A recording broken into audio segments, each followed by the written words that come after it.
Bismillah ar-Rahman ar-Rahim. Iyyaka na'budu wa iyyaka nasta'in. Mr. President, Honorable Secretary General, Excellencies, ladies and gentlemen, I feel honored today to represent my country at this forum of world leaders, where we have a chance to discuss problems that the world is facing. I want to talk about a lot of problems, but just four today. And I especially came to this forum despite a difficult time in my country, facing challenges. I would not have come, but because I feel that there are some very urgent problems which the world must address. So first of all, I start with climate change. So many leaders have talked about climate change. But Mr. President, I feel that there is a lack of seriousness. Perhaps world leaders do not, some of the leaders who can do a lot, do not realize the urgency of the situation. We have a lot of ideas, but as someone said, ideas without funding is mere hallucination. Pakistan, I'll give you an start with my own country. Our country is amongst the top 10 nations in the world which are most affected by climate change. We depend upon our rivers. We are mainly an agricultural country. And 80% of the water in our rivers comes from our glaciers. The glaciers not just on the Pakistani side, even India. The river, the 80% of the water in Ganges and the Indian rivers also comes from the glaciers, from the Himalayan glaciers, Karakoram, Hindu Kush. And these glaciers are melting at quite a rapid pace. We detected already 5,000 glacial lakes in our mountains. And if this keeps going, if nothing is done, we are scared that humans are facing a huge catastrophe. In my country, when my party came to power in the province of KP, we planted 1 billion trees in 5 years. Now we've set ourselves a target of 10 billion trees in Pakistan. Idea being to counter the effects of global warming. But one country cannot do anything. This has to be a combined effort of the world. My optimism comes from the fact that humans, the Almighty has endowed humans with great powers. We can do anything, provided our survival instinct is stirred up. And this is really what I hope that the United Nations will take a lead in this. There must be more emphasis. Richer countries must be pushed. Countries that are responsible for, mainly are responsible for greenhouse gas emissions. They must be pushed because our country contributes minuscule amount to greenhouse gases. So I feel that the United Nations must take leadership in this. My second issue for me right now is even more critical. Mr. President, every year, billions of dollars leave the poorer countries and go towards rich countries.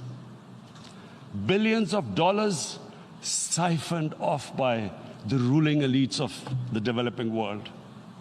And they find their way into Western bank accounts, offshore accounts, tax havens, expensive properties hidden behind companies bought in Western capitals.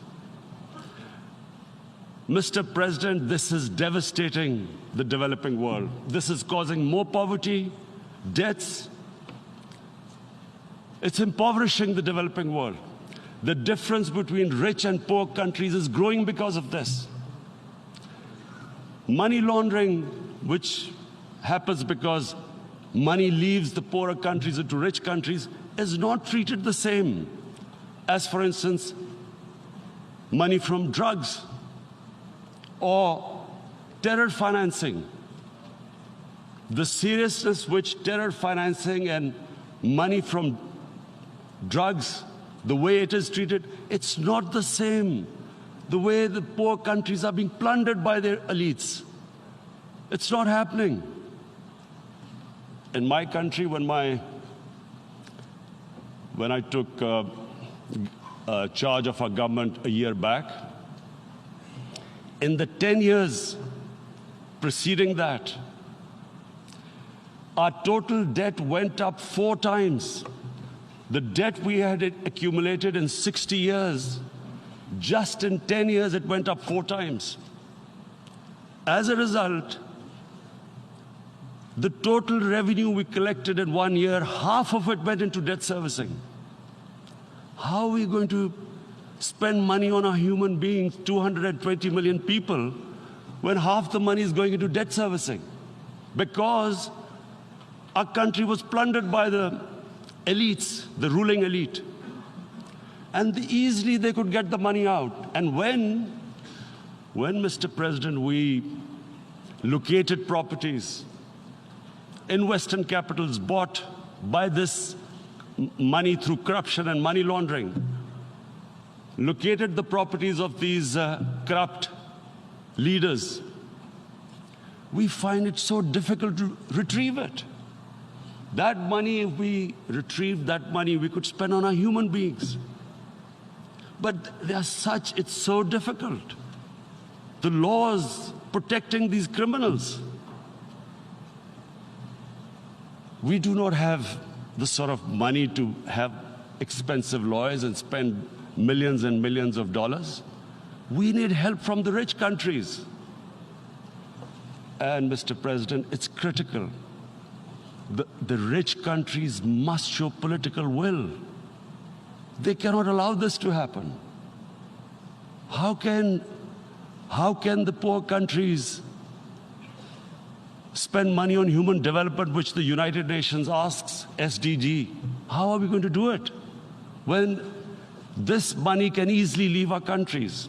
So, unless the rich countries intend to build walls to stop economic refugees coming as we see right now, they must take action. They must take action now. It must be a deterrent. Corrupt ruling elites should not be able to take money out easily and park it into foreign bank accounts and into these properties abroad. And I never understand why. Why do we have these tax havens? Why is this allowed? Why shouldn't rich people pay taxes? Why is it legal to have these tax havens where you have these secret accounts? Because, the world is changing. The population of the world is growing. Sooner or later, you're going to have a crisis. If the poor get poorer and the rich get richer, there is going to be a crisis sooner or later. So this is my second point. I hope that the United Nations takes a lead in this. It involves the IMF, the World Bank, Asian Development Bank. They must find a way of stopping this plunder of the developing world. My third point is Islamophobia. There are 1.3 billion Muslims in this world. There are millions of Muslims living in other countries, European countries, in the US, as minorities. Islamophobia since 9/11 has grown at a pace where it is alarming. Human communities live together. There should be understanding amongst them. But Islamophobia is creating a division. Muslim women wearing hijab, it's become an issue. It's become an issue in some countries. Hijab is some sort of a weapon. A woman can take off her clothes in countries, but she can't put on more clothes. How is this happening? Because of Islamophobia. And how did this Islamophobia start? After 9/11. And why did it start? Because certain Western leaders equated terrorism with Islam. Islamic terrorism. Radical Islam. What is radical Islam? There is only one Islam, and that is the Islam we follow of Prophet Muhammad sallallahu alaihi wasallam. There is no other Islam. Radical Islam, Islamic terrorism, what message did they send to people in the West? And why is there Islamophobia? How is a person in New York, in the Midwest, in the US, in European capital, how is he going to distinguish between who is a moderate Muslim and who's a radical Muslim? Because terrorism has nothing to do with any religion. This Islamic terrorism, Islamic radicalism, and sadly used by leaders, this has been the main reason for this Islamophobia. And it has caused pain amongst Muslims. We in Muslim countries watch this Islamophobia traveling abroad, and it's getting worse. And may I just say, Mr. President, that in European countries, it is marginalizing Muslim communities. And we all know that marginalization leads to radicalization. Some of the people who ended up as militants in Syria and other places were from marginalized Muslim communities. And my point here is that we must address this issue. I'm sad to say that we Muslim leaders have not addressed this issue either. After 9/11, when this thing came about war against radical Islam, rather than Muslim leaders trying to explain to the West that there is no such thing as radical Islam, in all human communities, they are radicals. They're liberals and rest are moderate. All human communities, Christians, Jews, everyone has it. But Islam is not radical, neither Judaism, neither Christianity, neither Hinduism. No religion preaches radicalism. The basis of all religion is compassion and justice, which differentiates us from the animal kingdom. But unfortunately, the Muslim leadership was so scared of being called radical Islam that all of them became moderates. In Pakistan, we were in the eye of the storm, and our government coined a phrase called enlightened moderation. No one knows what it meant, but everyone started putting on Western suits that they were moderates, started speaking. Even those who didn't know English would speak English because they were moderates. No one had a clue what it was, because we, in the Muslim world, did not explain to the West that there is no such thing as radical Islam. One of the reasons why, after 9/11, Islam was supposed to be equated with terrorism was suicide attacks. Because the 9/11 bombers did a suicide attack, all sorts of theories came up that the Muslims are involved in suicide attacks because they will get virgin in heavens. Some came up with, what about women, suicide attackers? So this bizarre thing happened. No one explained. Suicide attacks and Islam were equated. No one did research that before 9/11, the majority of suicide attacks in the world were by Tamil tigers, who were Hindus. No one blamed Hinduism, and quite rightly. What has Hinduism got to do with what desperate people were doing in Sri Lanka? We all know about, we've seen films about Japanese kamikaze pilots at the end of the Second World War doing suicide attacks. No one blamed the religion. But here we were trying to prove we were moderates and not explaining to the West.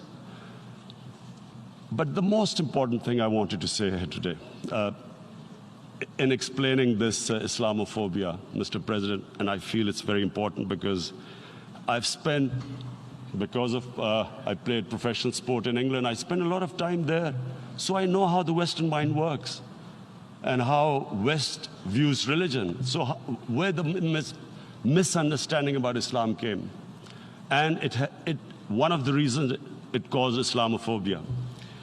That was, in 1989, this book was published, maligning, insulting, ridiculing our Prophet Muhammad sallallahu alaihi wasallam. And there was a reaction in the Muslim world. The West couldn't understand what was the problem. Because in the West, because I have spent so much time in the West, religion is perceived completely differently. They don't look upon religion like we do. And so Islam was supposed to be an intolerant religion. It was against freedom of expression. And Islam took a real beating 30 years ago. I still remember it became a watershed. And every 2 or 3 years, someone would malign our Prophet, peace be upon him. There would be a reaction by the Muslims. And again, it was Islam, an intolerant religion. Again, this time, I blame a certain section of the people in the West who deliberately provoked this, knowing the impact it would have. But the majority of the people in the West didn't understand. This is where, again, Muslim leadership let the Muslims down. We should have explained to them what our Prophet, peace be upon him, means to us. So in 1 minute, I'll try and explain what he means to us. Our Prophet was the witness to the divine book, the Holy Quran. The Holy Quran is the book of guidance for Muslims, and the Prophet's life was living the Quran. He was an example of what the Quran guided us to be. So he is the ideal we all try to get to. The Prophet created the state of Medina, the first state in Islam. That state was the basis of a Muslim civilization which became the predominant civilization for the next 700 years. And what was that state? I hear such strange things about Islam, that it is against women, it's against minorities. The first state of Islam in Medina, it was the first time a welfare state was set up. The state took responsibility of the weak, widows, orphans, poor people, handicapped. It taxed the rich, spent the money on the poor. The state announced that all human beings are children of Adam, hence equal, whatever the color of their skin. The state announced, the Prophet announced that, and slavery, the whole system depended on slavery as it did for many years in the Western societies. The Prophet said that one of the greatest deeds is to free a slave. But because the society depended on slavery, he said, but if you have to, treat them as an equal member of the family. And as a result, something happened in a Muslim world which hasn't happened in any other civilization. Slave dynasties appeared. Slaves became kings. The Mamluks, slaves who ruled Egypt. In India, there were slave dynasties. And then, with minorities, again, you hear that Islam is supposed to be against minorities. Let me just make this clear. In Islam, the Prophet announced that everyone was free to practice his religion. It was a sacred duty to protect the places of worship of all religions. He announced that every person is equal in front of law, whatever his religion or his color. And this incredible case, and I always quote this, that the fourth Khalifa, the head of state of Medina, he lost a court case against a Jewish citizen. So, number one, it showed there was a rule of law, no one was above law. And number two, that a Jewish citizen was an equal citizen.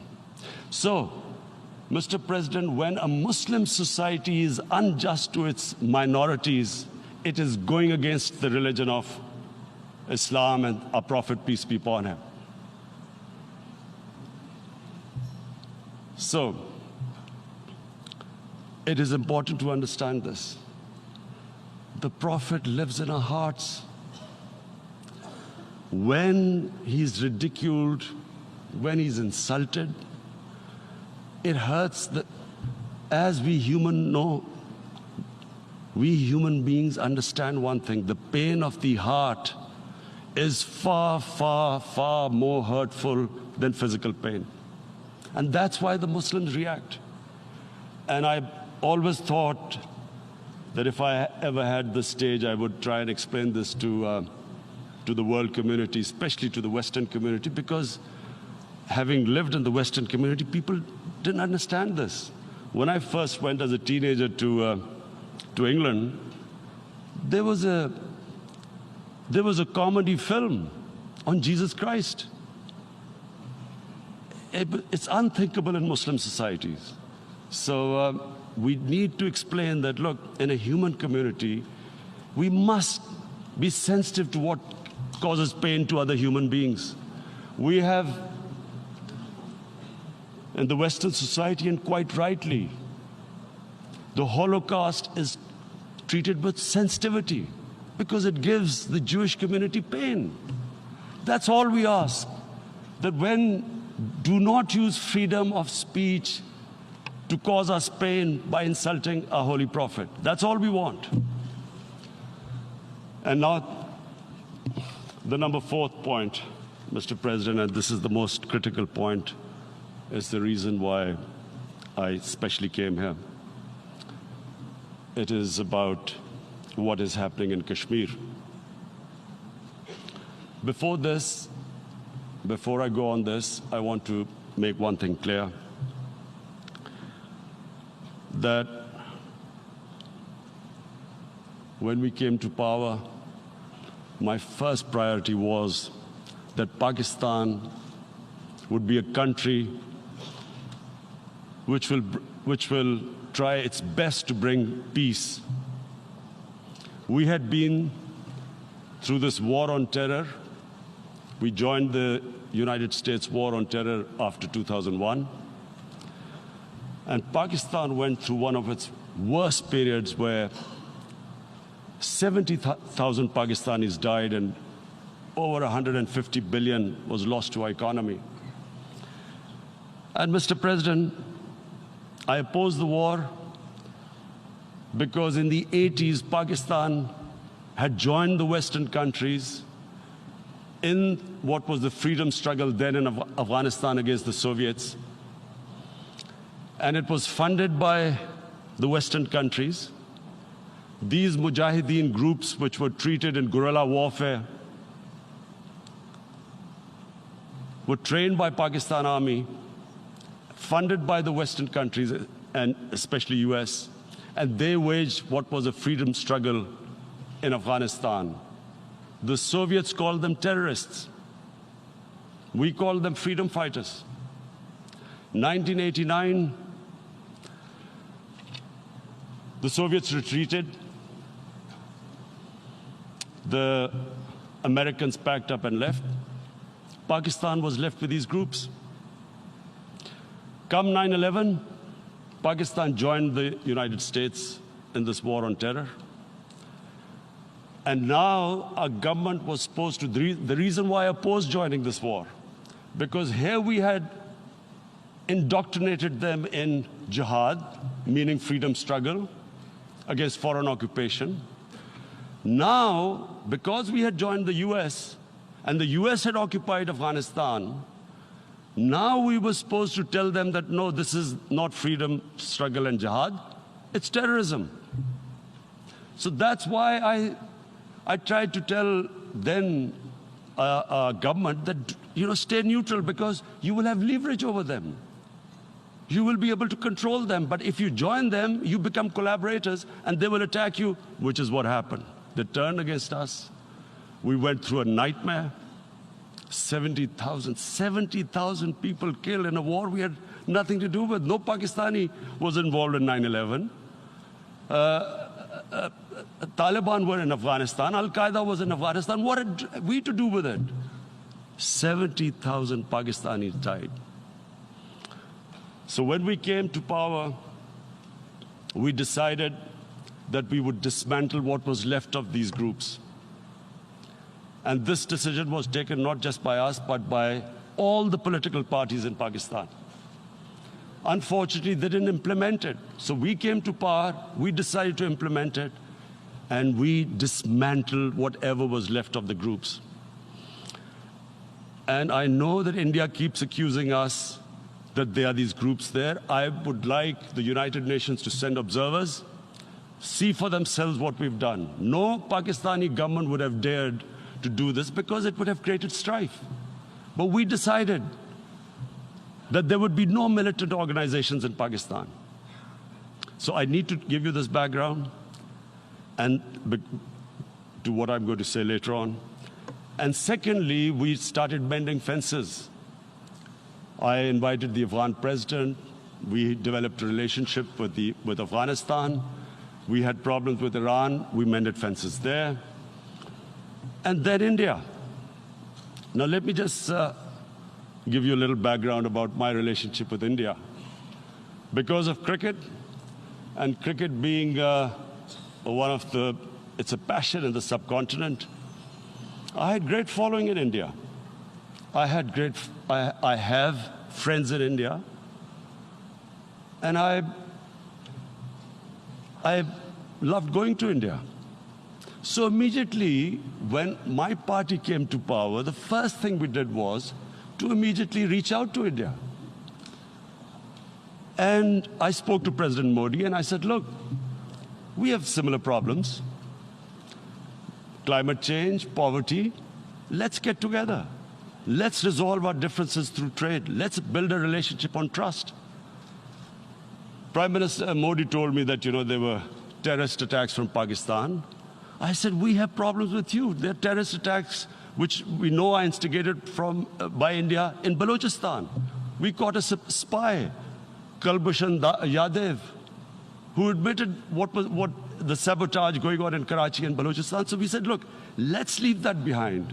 Let's move forward. Our main priority should be our people.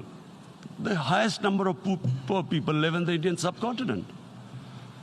Unfortunately, didn't make any headways. Our foreign ministers were supposed to meet on this in the UNGA last year. India cancelled it. We thought that it's their election coming up. It's a nationalist, ultra-nationalist party. It doesn't want to cozy up to Pakistan. So we thought, okay, we'll wait till the elections. Meanwhile, a 20-year-old Kashmiri boy, whose father said was radicalized by the security forces in Kashmir, blew himself up on an Indian convoy. Immediately, India blamed us. I spoke to the Indian public on television. I said, if you give us any iota of proof, we will immediately take action, because we've clamped down on these groups. Rather than sending us any proofs, they sent their jets in, they bombed us. We retaliated. A jet, 2 of their planes were shot down, 1 pilot bailed out in Pakistan. We immediately returned the pilot, saying that, look, we do not want any escalation. Rather than taking that as a peace gesture, the entire campaign, almost the entire campaign of Mr. Modi in the election was how he had taught Pakistan a lesson that jets had killed 350 terrorists. Complete lie. They had just killed about 10 trees of ours, which was quite painful given that, we are growing all these trees. He then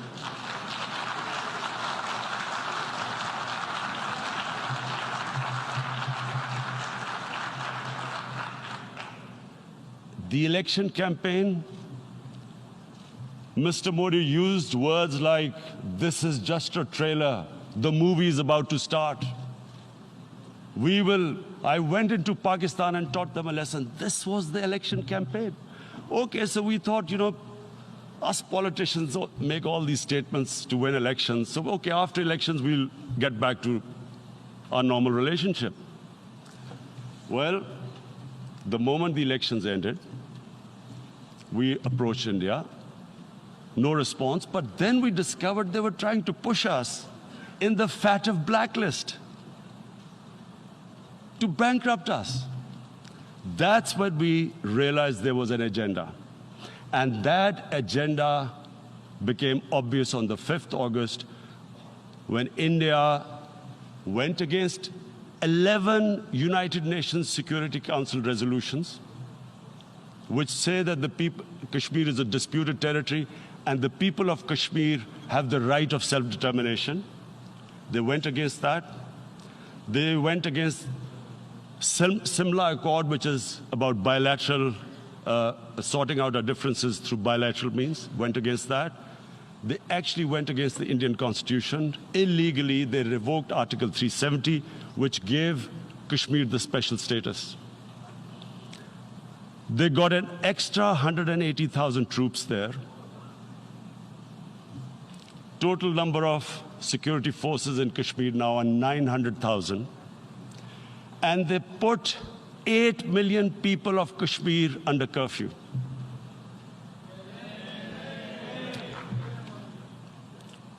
Mr. President, now I just briefly want to make the people understand, how can anyone do something like this? And for that, I have to explain to you what is RSS. RSS, Mr. Narendra Modi is a life member of RSS. RSS was an organization that was inspired by Adolf Hitler and Mussolini, came about in 1925. They believed in racial purity, racial superiority. They also believed they were an Aryan race like the Nazi believed they were an Aryan race. All that I'm saying can be verified. This is the time of information revolution. You can Google all this, what I'm saying. But it is very important for me to explain this to you so you know what is happening in India. This RSS believed in the ethnic cleansing of Muslims from India. At one point, there was racial superiority of the Hindu race. Secondly, it was hatred for the Muslims and for the Christians, because they believed that this golden age of Hindu civilization was stopped because of Muslim rule centuries back and then the British rule of India. So it was racial superiority and hatred for Muslims and Christians. This is openly stated. You look at the founding fathers of RSS, Golwalkar and Savarkar. Just Google them and you'll find out. And this ideology of hate is what murdered the great Mahatma Gandhi in 1948. It was this ideology of hate that made Narendra Modi in 2002 do a pogrom against Muslims in Gujarat when he was the chief minister. He allowed 3 days for these RSS goons who were inspired by the Hitler brown shirts. They actually wear brown shirts. This RSS, the Congress Home Minister gave a statement that in RSS camps, terrorists are being trained. And these terrorists butchered 2,000 Muslims and 150,000 Muslims were made homeless. Narendra Modi could not travel to the US because of that. And I need to make you understand this background before I explain to you that what sort of a mindset would lay siege to 8 million people with 900,000 troops. Women, children, sick people, locked in as animals. In fact, of what I know of England, if 8 million animals were locked in, the RSPCA would have made a lot of noise about it. These are human beings.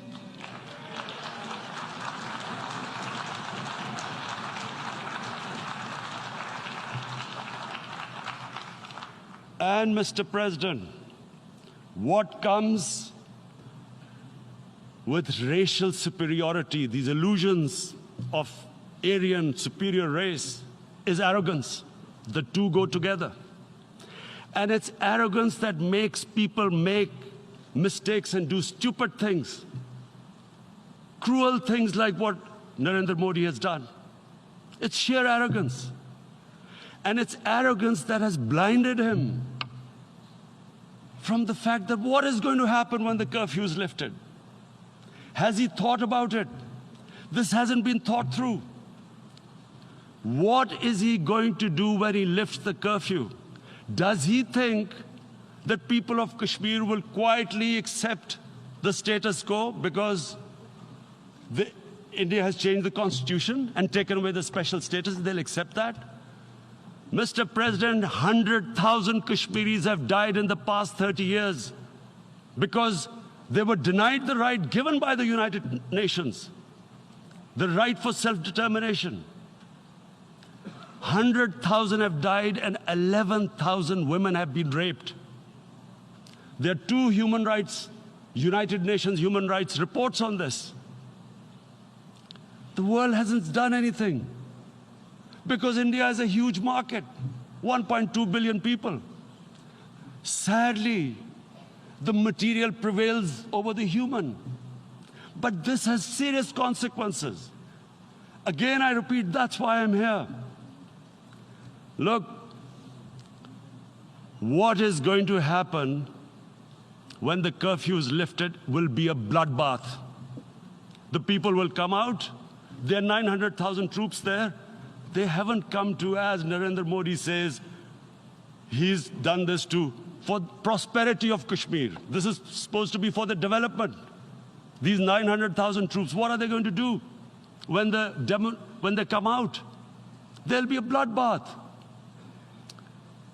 Has he thought it through what happens then? Mr. President, has anyone thought that what happens when there is a bloodbath? What do you think the impact will have on people of Kashmir? What do you think they will think? The way they have been boxed in their houses, treated like worse than animals, no rights. Thousands of all the political leadership has been arrested, taken out of Kashmir. Even those Kashmiri leaders who were pro-India have been taken out. 13,000 boys have been picked up and taken to God knows which destinations. So what do they think? What will the people of Kashmir do when they lift the curfew? They will be out in the streets. And what will these soldiers do? They will shoot them. They've already used pellet guns, blinded young boys. In the last 6 years, the 5 years, the oppression that has gone on in Kashmir. And so, Kashmiris will be further radicalized. Mr. President, there will be another Pulwama. And guess what? India will blame us. They're already blaming us. They're saying all this is happening because of Pakistan. One of their defense ministers said there are 500 terrorists lined up on the border to go in. Why would Pakistan send 500 terrorists when there are 900,000 troops? What impact are they going to make? What will they do? And don't we know that the moment there is some terrorist attack, all that will happen is there'll be further cruelty and oppression of the people of Kashmir. We will just give the 900,000 troops to further crush the people of Kashmir. And then we'll give the Indian government an excuse that, look, Pakistan is a terrorist state, and this mantra that has gone on, Islamic terrorism. The moment you use this catchword, Islamic terrorism, the whole world turns away. No one talks about human rights. You can do whatever you want, which is what has happened in Kashmir, because they keep using this word, Islamic terrorism. And this is what they're doing right now. What do we benefit from further increasing the cruelty on the people of Kashmir? And why would we want this? But there is no other narrative left for India. As when they lift the curfew, whatever happens, Pakistan will be blamed, and there is always a danger of another Pulwama. They might come and bomb us again, and then another cycle might start. And what does Narendra Modi think that 180 million Muslims of India are thinking right now? Aren't they watching these Kashmiris stuck inside for 55 days they've been stuck in? Aren't they watching? What do you think? Don't you think that the Muslims will be radicalized in India? And I'm talking about 180 million people. And when they get radicalized, there will be some incident in India somewhere down the line. Again, we will be blamed. And I'm warning you right now, again, we will be blamed. And Mr. President, what about 1.3 billion Muslims who are watching this? And they know that it is only happening in Kashmir because they're Kashmiri Muslims. This is not happening to Kashmiri Hindus. They know that this is happening because of their religion. So what do you think they will be thinking? What do you think the Jewish community would think if they were, forget 8,000 Jews stuck like this? What do you think Europeans would think? What do we think? I mean, any human community, if their members are stuck like that, what do you think they will think? Are we a children of a lesser God? Is it not going to cause us pain? And then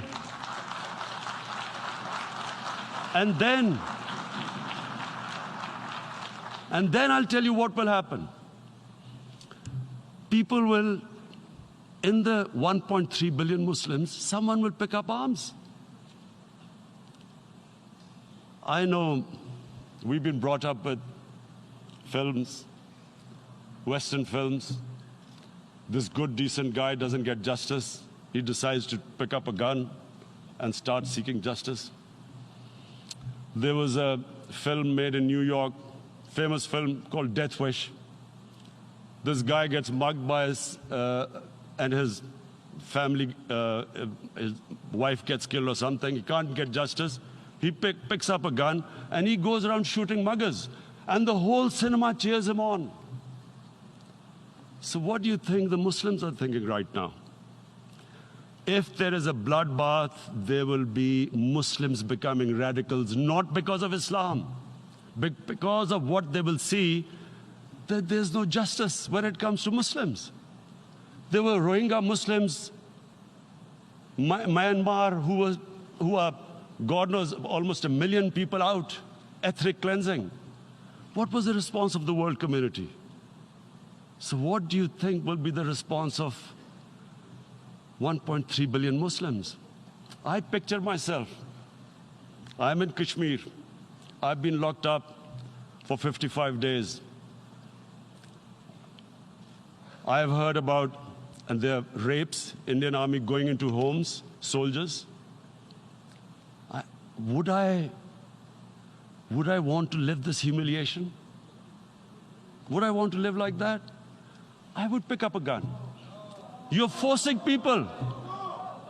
You are forcing people into radicalization. When people lose the will to live, what is there to live for? And this is what, if you can do this to human beings, you are actually radicalizing people. And so, Mr. President, I want to repeat here, this is one of the most critical times. There will be a reaction to this. Pakistan will be blamed. 2 nuclear-armed countries will come face to face like we came in February. And before we head in that direction, the United Nations has a responsibility. This is why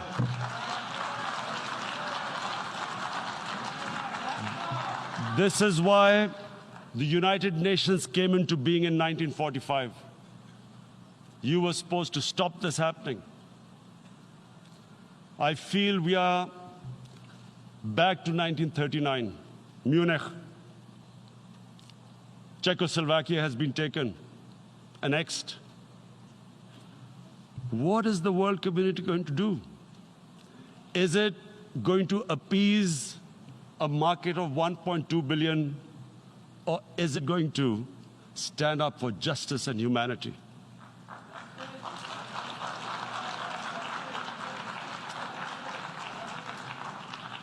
If this goes wrong, you hope for the best, but be prepared for the worst.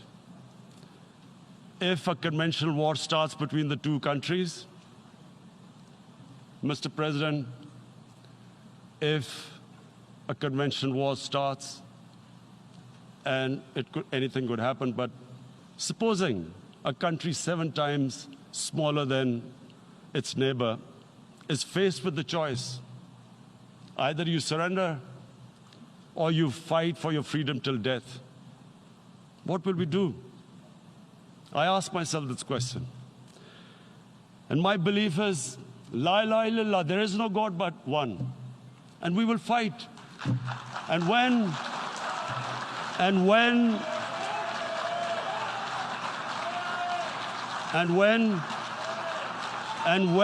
a nuclear-armed country fights to the end, it will have consequences far beyond the borders.